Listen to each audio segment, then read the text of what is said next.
Okay, let's see. I need your power.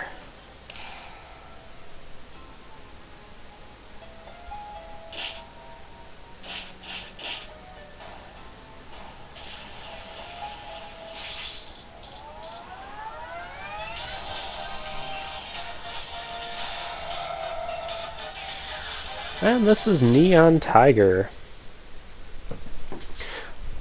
Funny story, one of my friends from high school, well, back when I was in high school, he thought this was one of the hardest Mavericks in the game, and ironically, I do not share that opinion. He's kind of strange, though. We'll get into that more uh, when we get to Mega Man X5 and X6. But I showed you the shortcut you can get with the boots. I should be using special weapons, and there's a sub-tank, so that's why I went back for that. But the correct path is to go this way. Okay, that is not effective. Let's try our new drills.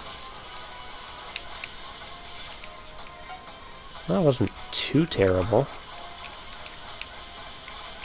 It's not too great either. That took a lot. Those dragonflies, they can, if you fire while they're on the screen, or maybe just randomly, they may decide to fire out their butt. Which that's not very nice. We use Triad Thunder to take care of these guys really quickly. I just love how it tears through things. The downside is you don't get it for very long. And here's one of the utility purposes of the Tornado Fang, and those are spikes. And that's going to take us back to the beginning, so I'll meet you back there. Alright, yes, as I've said, this has been a while since I've played this. And up here is a capsule. Not the main reason I'm here, but we'll collect it since we can. And this is the Buster Shot upgrade. And it has kind of a interesting pattern. We can now charge to 5 different levels. If you remember X2, we charged to 4. And as usual, it lets us charge our special weapons, which I'll be demonstrating those at some point. And there's the 5th level charge. The 4th level, the pink, it kind of does the same thing, but with their smaller shot. The full level charge has a very nice screen clearing effect. I guess I don't need any of that. Alright, Bit.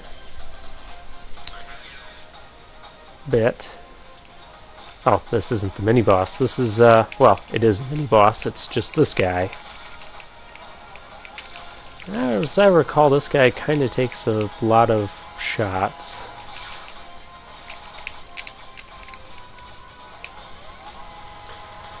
So, oh.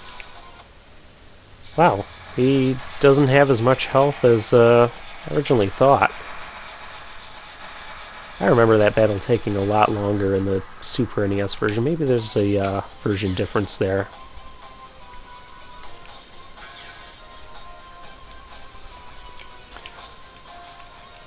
Alright, and we have another X platform for the ride armor we don't have yet.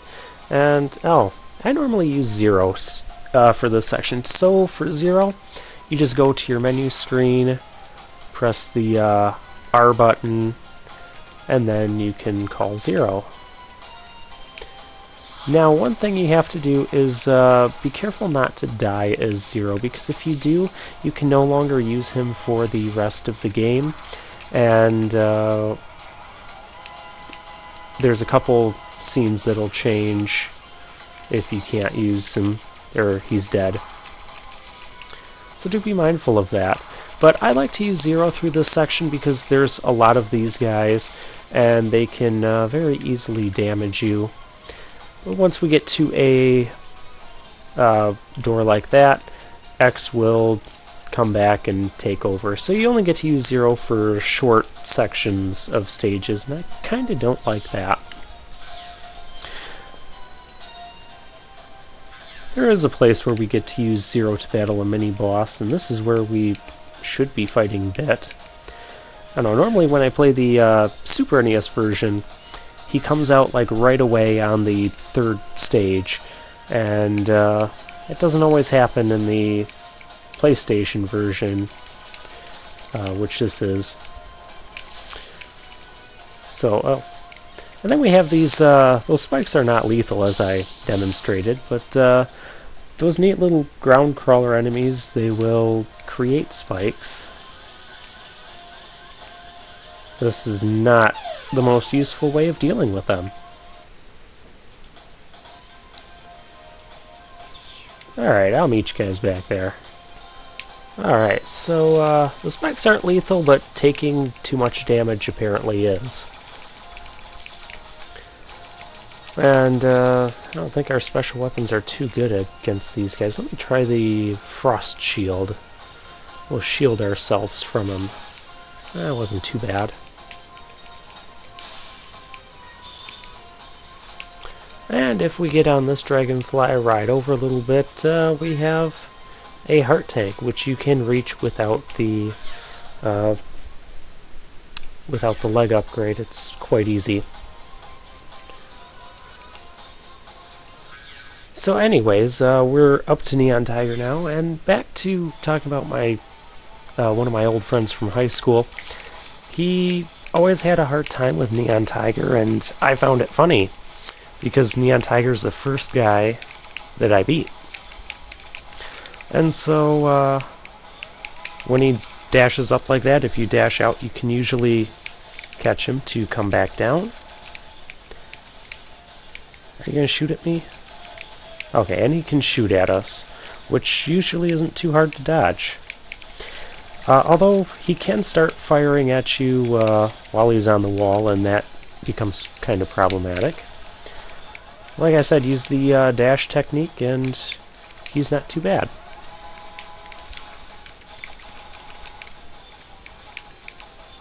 And then he's dead. He didn't show us his other special move where he can glow orange and then charge at you. You can pump him full of shots when he does that, but he won't take any damage. And while that can be kind of frustrating and kind of drag on the battle, because he can also use his claws to block shots, I don't find him particularly difficult. And I could never figure out why my friend did either. And for that we get the Ray Splasher, which has a interesting spread effect there.